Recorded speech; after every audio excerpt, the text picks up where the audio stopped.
your first job as an SDR, what was that like? What kind of support did you get? All of that kind of stuff.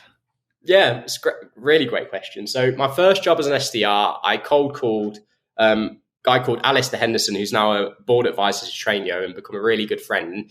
He was the enterprise sales director at Optimizely, so market leading A/B testing provider. And he referred me into the job, got it.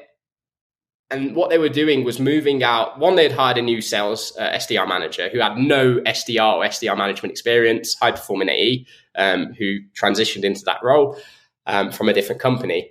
And they were moving all of the SDRs in Europe from Germany, the UK, and just Germany and the UK to Amsterdam.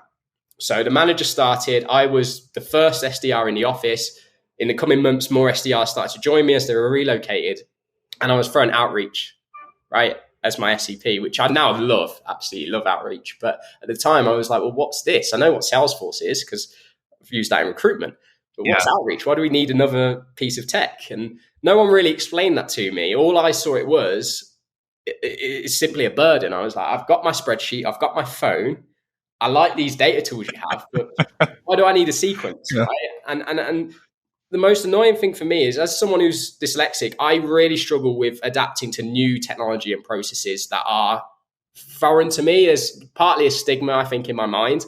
And that stigma is encouraged when you don't receive a proper onboarding. So my manager actually started a day after me, had never seen outreach in his life, never been an SDR.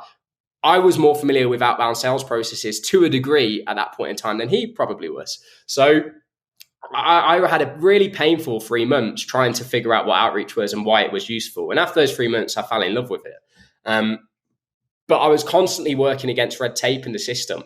SDRs at that company were all measured the same. So you would have to make 600 emails a week. It was holy moly. 250 dials a week, which isn't that high, I don't think, but the 600 emails is stupid. And there was some other KPIs I can't remember, to be honest.